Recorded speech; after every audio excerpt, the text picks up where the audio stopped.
Uh, Next up, we're going to hear from Susan Briante, who will be reading from Defacing the Monument from Noemi Press. Susan Briante is the author, most recently, of Defacing the Monument, a series of essays on immigration, archives, aesthetics, and the state, awarded the Poetry Foundation's Pegasus Award for Poetry Criticism in 2021. In a starred review, Publishers Weekly calls the collection a superb examination of the ethical issues facing artists who tell other stories and a dazzlingly inventive and searching text. Briante is also the author of 3 books of poetry, Pioneers in the Study of Motion, Utopia Minus, and The Market Wonders. She is a professor of English and director of the creative writing program at the University of Arizona. There, she serves as co-coordinator of the Southwest Field Studies and Writing program, which brings MFA students to the US-Mexico border to engage in reciprocal research projects with community-based environmental and social justice groups. And before I pass the mic off to Susan, I just want to remind everyone we'll be having a short Q&A after. So if any questions come to mind during the reading, please just ask them in the chat. And here's Susan Briante. Thank you, Paul. Thank you, Anne, for that brilliant, gorgeous reading. I'm an enormous fan of your work too. I'm really grateful for Zoom that we can still do this all and be safe. But were this not Zoom, I'd have you sign your books because it's really nice to be in the space with you. And thank you, Paul, for all the work and putting it together. Thank you, Nikki, for helping us out with the arrangements and the tech. Thank you, Action Books, for this and for bringing so much wonderful work out into the world. And thank you, everyone who's here on a Wednesday night where it's really cold in some places. We're getting a cold front. It's supposed to drop below freezing here in Arizona. So we're all excited. I'm going to skip around a bit in Defacing the Monument and read from some sections I don't normally read from, but I'll start where the book starts and where I often start, which is at an Operation Streamline hearing. I'm also going to share my screen, which is, oh, not yet, hold on, which is something that let's see, that I've been doing for a while as I've done these Zoom readings, just to kind of create a different environment.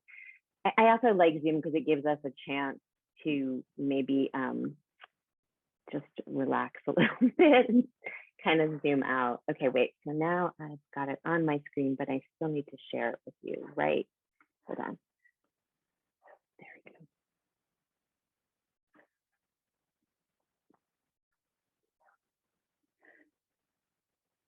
Okay, and let me play. The book Defacing the Monument came out of my work with students on the US-Mexico border, and some of that work was done with social justice groups on the US-Mexico border. One of those groups is the Kino Border Initiative, and I just like to send people that way. If you purchase a copy of the book, 50%, at least 50% of the royalties will go to the Kino Border Initiative. But if you don't need to purchase the book, you can look them up online. It's Kino, K-I-N-O, Border Initiative. So as I said, I'm going to start in an Operation Streamline hearing, which is the, it's been called by critics assembly line justice, and it's basically the mass sentencing of migrants for the felony crime of illegal entry. It started in 2005, and up to 75 migrants can be sentenced in one day. I went to my first Operation Streamline hearing with Brandon Shimoda, who I think I saw in the audience. If you're there, Brandon, it's really nice to have you here. I'm actually going to quote from you here in a second in this book. The word economic does not appear in the text of the Department of Homeland Security webpage entitled Obtaining Asylum in the United States. It's not uttered into the court record. The word economic remains in my mouth. at the back of the courtroom, where I sit scribbling on a legal pad, trying to trace a relation to the 7 men who stand before the judge, shackled at the wrists, waists, and ankles. The body is a condition, the nation another.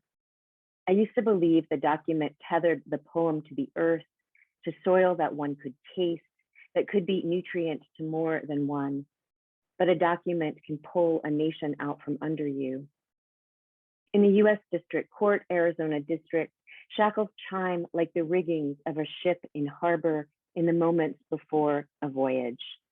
7 men approach the bench. One by one, they speak directly into the microphone to become a name in a document, a few words in the record, and 1 syllable of consent. Do you understand the rights that you are giving up, the consequences of pleading guilty, and the terms of your written plea agreement? Are you pleading guilty voluntarily and of your own free will? Are you a citizen of the United States? On or about March 17th, 2017, did you enter the United States from Mexico near Nogales without coming through a designated port of entry? How do you plead to the charge of illegal entry? Do you understand the rights that you are giving up, the consequences of pleading guilty, and the terms of your written plea agreement? Are you pleading guilty voluntarily and of your own free will? Are you a citizen of the United States? On or about March 18th, 2017, did you enter the United States from Mexico near Lukeville without coming through a designated port of entry? How do you plead to the charge of illegal entry? Do you understand the rights that you are giving up, the consequences of pleading guilty, and the terms of your written plea agreement? Are you pleading guilty voluntarily and of your own free will? Are you a citizen of the United States? On or about March 14th, 2017, did you enter the United States from Mexico near Sasa Bay without coming through a designated port of entry? How do you plead to the charge of illegal entry? In the final row of the courtroom, with a legal pad and a draft copy of the calendar, I can only glimpse the migrants' faces when they enter or exit.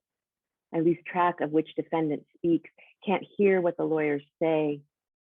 About Operation Streamline, the poet Brandon Shimoda observes, it's easy in a space designed to bleed people of their stories, for the imagination to go dark and stay dark. The court reporter's face is lit by a screen. The marshal in the back row rubs his eyes, checks his phone. Whatever I show you is a representation, filtered and partial. If poetry is an archive, then so too is a poem or any text, and the writer a kind of archivist, writes poet and critic Joseph Harrington. This issue is especially important for those who would include documents in poetry. Which documents, and why not include them all? Just as a document elides and erases, so does the poem and the poet. As witnesses, as researchers, as those who possess an imagination enlarged by compassion, to rewrite Shelley, we need to understand our documents as well as ourselves within the web of power and processes that produce them. Sometimes it helps to sit inside a building and feverishly recreate what's beyond its walls in order to discern one's orientation. As the poet Christian Prevolet reminds us, quote, if poetry or prose for that matter is relational, it's not because it appropriates sources as conquered territories, forcing them into the logic of a new text, or subordinating them to some notion of perfection or totality, end quote. Here she references Glissant's theories of relational poetics and continues. Rather, relational poetics looks at texts as being themselves in a constant state of motion, dispersion, and permeability that is inseparable not only from the shifting social and political context, but from the cycles of the earth and the diversity of nature, end quote. We cannot use the documents to serve the logic of our poems and our worldviews, but we can use the poem to expand our view of the world. The reading or writing of a poem can help us to reflect on our place within the spheres of power and powerlessness that constitute our world. Behind each name on each document, a face, a story, an opportunity for complication, connection that will not be static, that can't be dependable. I studied journalism as an undergraduate because I wanted to give voice, as if voice were anything to be given. Faulty equations of event testimony plus writer witness equals voice. I thought I could transform word to word. I thought spark. I thought field on fire. But eventually I began to wonder, who walks that field with me? To whom does it belong? Whose voice can be heard over each step? The grasshoppers take to the air before my foot falls in waves, as if to make the prairie grass grow into water. How can I continue on my path without harming any potential you? To look into the face of another is to skew late capitalism's calculations of less than, greater than. To look into the face of another is the first step to filling in the ever-shifting map that charts our connections and complicity.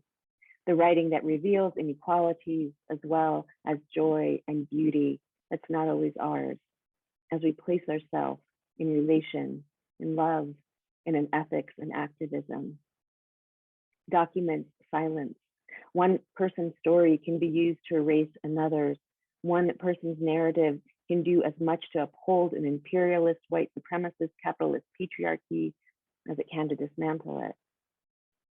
Be distrustful of a state that does not allow you to look at the faces of the people it parades into a courtroom in chains. Only in the turn to the other can we begin to grasp the simultaneity of presence. Drone strikes in Pakistan, arsenic in our rice, ICE detention centers scattered like shrapnel throughout the United States, beyond all document or testimony. To look into the face of another is to be open to particle and quark, verse and pollen. It is to be open to change.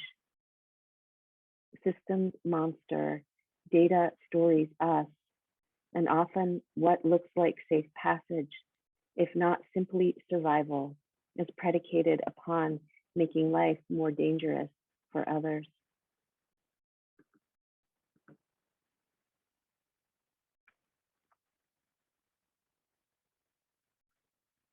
In a safe in our bedroom closet, in our bank-owned house, 72 miles from the US-Mexico border, on the traditional lands of the Tohono O'odham Nation, my husband, Fareed, keeps his naturalization certificate, a newspaper clipping of his naturalization ceremony, and a letter from then President Bill Clinton.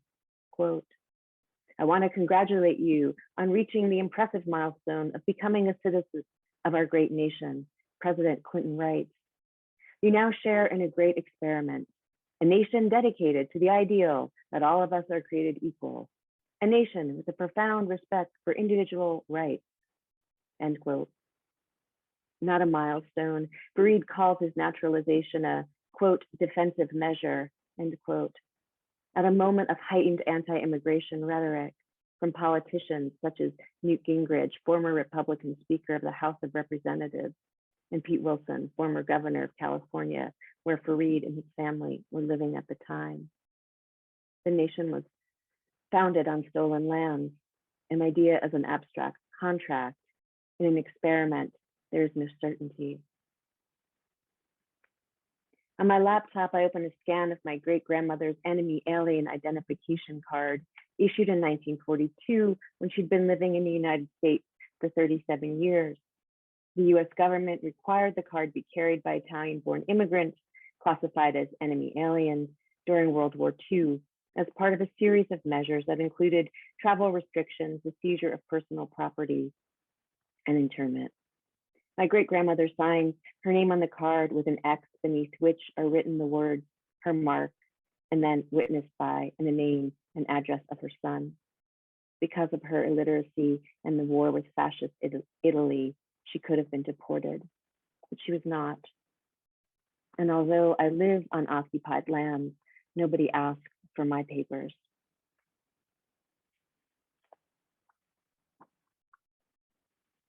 My first generation grandfather attended school until the 8th grade. During the Depression, he dug graves, he collected money, he worked as a laborer, lived on the bottom floor of a house owned by his brother, until the day He died, he could not leave a restaurant without taking packets of sugar because he remembered when sugar was a commodity few could afford. But his brother purchased his house in a neighborhood where others could not because of redlining practices. He was able to retire and drive across the country with his wife in his Chevy Impala without fear of being turned away at any hotel. Because whiteness dawned upon him and his descendants like a sun or a bomb. To look at the histories of our families, of our nation, to see them for what they really are, beyond all rhetoric, would be to literally change history. Dear documentarian, dear poet, what is the value of your privilege? In the classroom, my first generation or second generation immigrant students write their way through the traumas as well as the beauty of their experiences. They testify at the seminar table or on the page. They question, they challenge, they love, they fail, they rewrite, they recalibrate, they remake the lyric. Dear documentarian, dear poet, what will you renovate? And I'm going to end there. Thank you.